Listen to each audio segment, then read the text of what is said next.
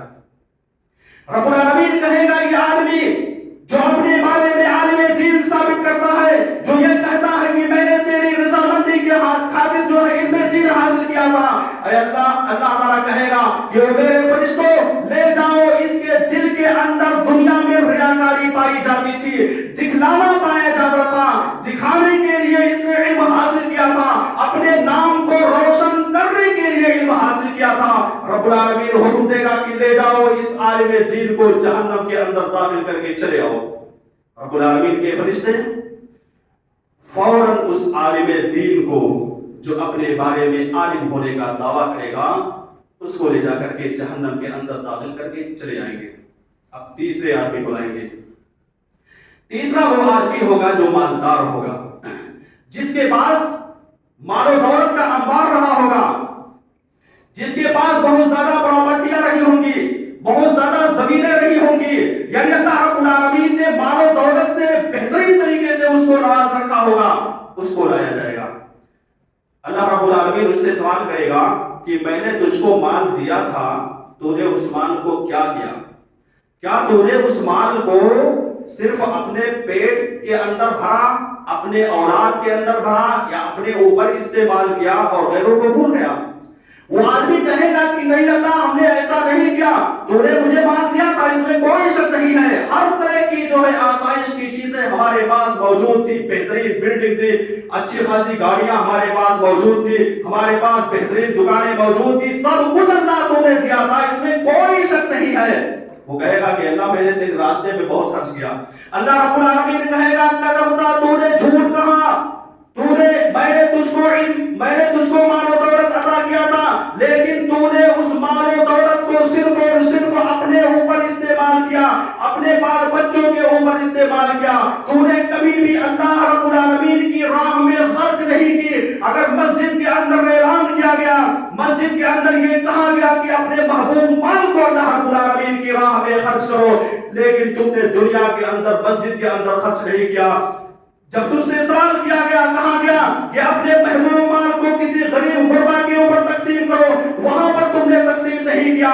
یا جو اللہ رب العالمین کے راستے تھے، جس جگہ پر سوال کیا گیا کہ اے مسلمانوں، اے لوگوں، اپنے مال کو اس جگہ پر خرچ کر ڈالو، لیکن تم نے خرچ نہیں کیا۔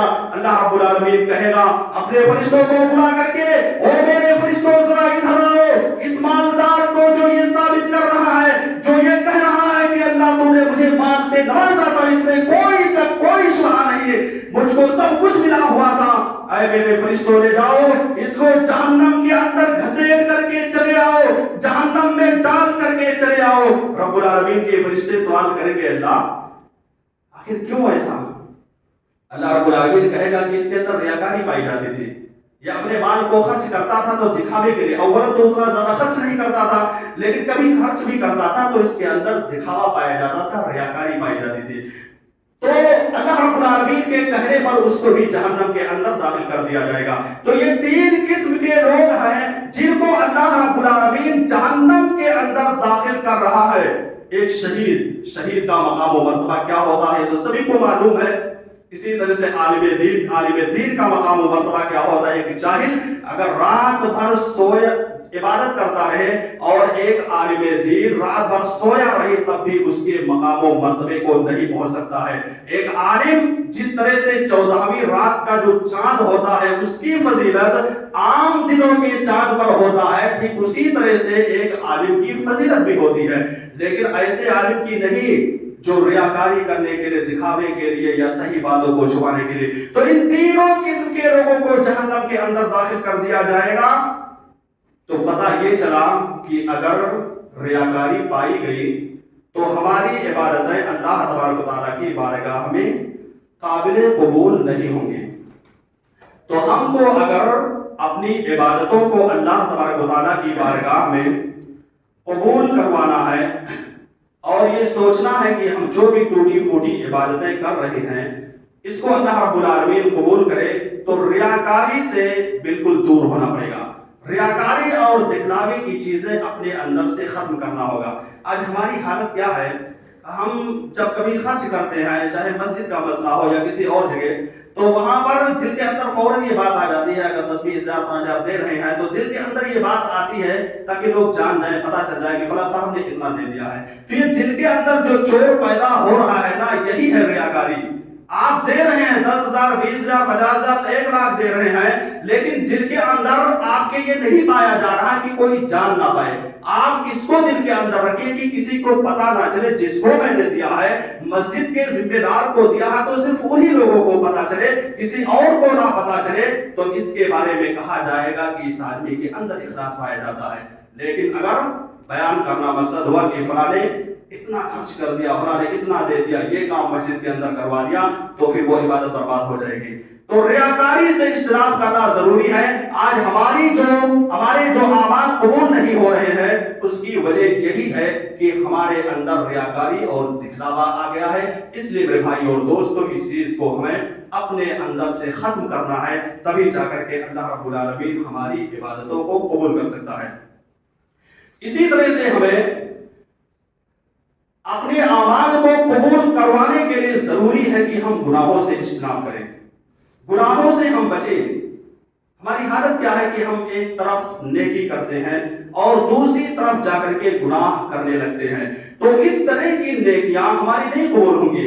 ہم یہاں پر نیکی کریں، نماز پڑھیں، روزہ رکھیں، زکات دیں، سب کچھ کریں، اور بغل سے جا کر کے کوئی بڑا گناہ کا کام کرنے لگے، تو اس طرح جو ہے ہماری عبادت قابل قبول نہیں ہوگی۔ تو گناہوں سے بچنا انتہائی زیادہ ضروری ہے۔ جب تک ہم اپنے آپ کو گناہوں سے نہیں بچائیں گے، گناہوں سے اپنے آپ کو روک کر کے نہیں رکھیں گے، تب تک ہمارے اعمال اللہ رب العالمین کی بارگاہ میں قابل قبول نہیں ہو سکتی ہے۔ اللہ رب العالمین ہمارے اعمال کو نہیں قبول کرے گا۔ لیکن اگر ہم گناہوں سے اپنے دامن کو بچا کر کے رکھتے ہیں، روک کر کے رکھتے ہیں، اگر بائی چانس کوئی گناہ ہو گیا تو اللہ سے توبہ و استغفار کرنے کے بعد اور یہ وعدہ کرنے کے بعد کہ اللہ آج میں نے یہ گناہ کر دیا ہے، اب دوبارہ اس طرح کا گناہ نہیں کریں گے، تب جا کر کے اللہ رب العالمین ہماری دعاؤں کو قبول کرے گا۔ آج ہم شکوہ کرتے ہیں، شکایت کرتے ہیں کہ غیر لوگ ہمارے اوپر حاوی ہو رہے ہیں، ہم پر جو ہے ظلم و ستم ڈھائے جا رہے ہیں۔ NRC اور CA کے موقع پر تقریباً 3-4 مہینے تک نماز میں دعائیں مانگی گئی، کیوں نہیں قبول ہوئی؟ کیوں نہیں اللہ رب العالمین قبول کرتا ہے؟ یا اس کے علاوہ جو بھی ہم دعا کرتے ہیں آخر کیوں نہیں قبول کرتا ہے؟ تو یہی ساری کمیاں پائی جاتی ہے کہ ہمارا ایمان اللہ پر نہیں ہے، ہم نماز نہیں قائم کرتے ہیں، ہم نماز تو پڑھتے ہیں مگر اخلاص نہیں پایا جاتا ہے، ہم جو ہے ریاکاری کے لیے عبادتیں کرتے ہیں۔ جب یہ ساری کمیاں پائی جائیں گی، برائیاں پائی جائیں گی، تو اللہ رب العالمین کیسے عبادتوں کو قبول کر سکتا ہے؟ اس لیے ضروری ہے قبولیت اعمال کے لیے کہ ان ساری چیزوں کو ہم اپنے اندر سے ختم کر دیں، مٹا دیں، تب جا کر کے اللہ رب العالمین کی بارگاہ میں ہمارے اعمال قبول ہوں گے۔ اسی طرح سے نبی کریم صلی اللہ علیہ وسلم نے کہا حرام کاری سے بچنا ہے۔ جو بھی حرام کام ہے ان کاموں سے اپنے آپ کو بچا کر کے رکھنا ہے۔ حدیث میں نبی کریم صلی اللہ علیہ وسلم نے بیان کیا یطیر السفر اسعس اغبر یمد یدہ یا ربی یا ربی۔ ایک آدمی لمبا چوڑا سفر کر کے حج کرنے کے لیے جاتا ہے، اس کے سر کے بال بکھرے ہوئے ہوتے ہیں، پراگندہ حال ہوتا ہے، پورا کپڑا گرد و غبار سے پٹا ہوا ہوتا ہے، اور وہاں پر جا کر کہتا ہے یا ربی یا ربی یا ربی، اے میرے رب اے میرے رب اے میرے آقا اے میرے پروردگار عالم۔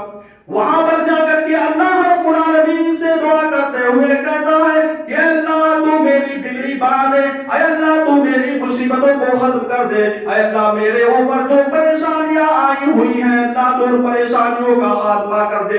اللہ کے نبی جناب محمد رسول اللہ صلی اللہ علیہ وسلم نے بیان کیا مطعمہ حرام ومشربہ حرام وغذی بالحرام فانا یستجاب لذلک۔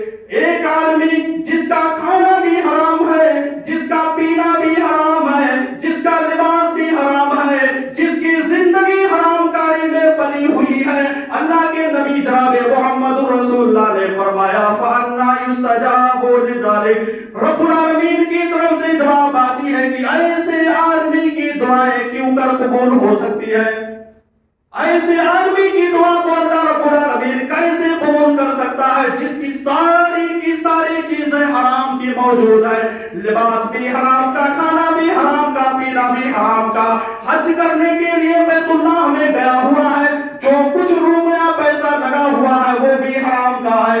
اللہ کے نبی نے کہا اللہ رب العالمین ایسے آدمی کی دعا کو قبول نہیں کر سکتا ہے۔ وہ صحابہ کرام تھے، وہ نبی تھے، جب اللہ رب العالمین سے دعا کیا کرتے تھے اپنے ہاتھ کو اٹھایا کرتے تھے، رب العالمین ان کی دعا کو خالی ہاتھ نہیں لوٹاتا تھا۔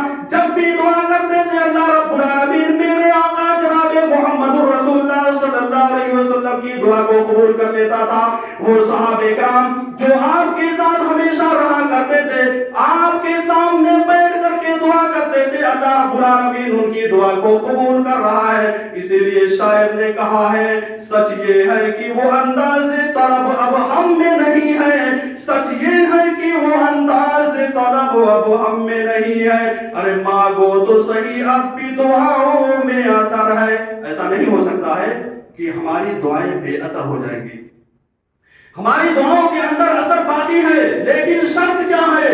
شرط یہ ہے کہ ہم کو اسی طرح سے مانگنا ہے جس طرح سے میرے آقا جناب محمد رسول اللہ صلی اللہ علیہ وسلم نے مانگا، اور ہمارے اصحاب نے جس طرح سے مانگا ٹھیک اسی طرح سے مانگنا ہے، تب جا کر کے ہماری دعائیں اللہ تبارک و تعالیٰ کی بارگاہ میں قبول ہوں گی۔ اور ایک چیز یاد رکھنا، اگر حرام کمائی کا یہ جسم پلا ہوا ہے، حرام کمائی کے کپڑے کو ہم پہنے ہوئے ہیں، تو ہماری کبھی بھی دعا اللہ رب العالمین کی بارگاہ میں قابل قبول نہیں ہوگی۔ چاہے آپ اس مسجد میں بیٹھ کر کے دعا کریں یا یہاں سے نکل کر کے خانہ کعبہ کے اندر چلے جائیں، مسجد نبوی کے اندر جا کر کے دعا کریں، اگر حرام کمائی کا لباس ہے، حرام کمائی کے خرچ پر آپ حج کرنے کے لیے گئے ہوئے ہیں، تو آپ کی دعا کبھی بھی قبول نہیں کی جا سکتی ہے۔ پتہ یہ چلا کہ حرام کاری سے جب ہم اجتناب کریں گے تبھی جا کر کے ہمارے اعمال مقبول ہوں گے، اللہ رب العالمین کی بارگاہ میں قبول ہوں گے۔ اسی طرح سے ایک آخری بات میں بیان کر کے اپنی بات کو ختم کرتا ہوں۔ اعمال صالحہ کرنے کے بعد، جو بھی اعمال صالحہ ہوں ان کو کرنے کے بعد ہمیں دعا کرتے رہنا چاہیے۔ حضرت ابراہیم علیہ السلام کی دعا میں آپ کے سامنے پیش کرتا ہوں۔ حضرت ابراہیم علیہ السلام نے جب خانہ کعبہ کو بنایا کہا وَإِذْ يَرْفَعُ إِبْرَاهِيمُ الْقَوَاعِدَ مِنَ الْبَيْتِ وَإِسْمَاعِيلُ رَبَّنَا تَقَبَّلْ مِنَّا إِنَّكَ أَنْتَ السَّمِيعُ الْعَلِيمُ۔ ابراہیم علیہ السلام نے اور ان کے بیٹے اسماعیل علیہ السلام نے اللہ رب العالمین سے دعا کرتے ہوئے کہا کہ اللہ تو ہماری دعا کو قبول کر لے۔ وہاں پر ابراہیم اور اسماعیل علیہ السلام نے جب خانہ کعبہ کو تعمیر کر دیا، جب بنا دیا، ظاہر سی بات ہے یہ نیکی کا کام ہے اور بہت بڑا کام ہے۔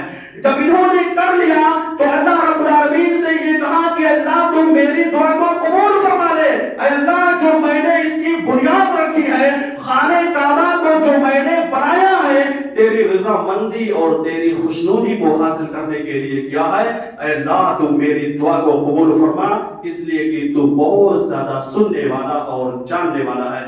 تو اس طرح سے ہمیں اللہ رب العالمین کی بارگاہ میں اپنے اعمال کو کرنے کے بعد دعا کرنا ہے، تب جا کر کے ہماری دعائیں اللہ رب العالمین کی بارگاہ میں قابل قبول ہو سکتی ہیں۔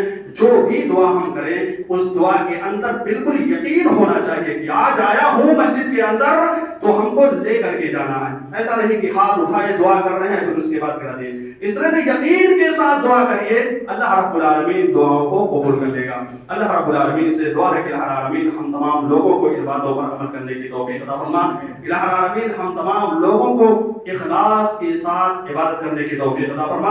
الہ العالمین ہم تمام لوگوں کے دلوں کے اندر اگر ریاکاری پائی جاتی ہے تو الہ العالمین تو اس کا بھی خاتمہ کر دے۔ الہ العالمین ہم تمام لوگوں کو عقیدہ توحید پر ثابت قدم رہنے کی توفیق عطا فرما۔ آمین وآخر دعوانا الحمد للہ رب العالمین۔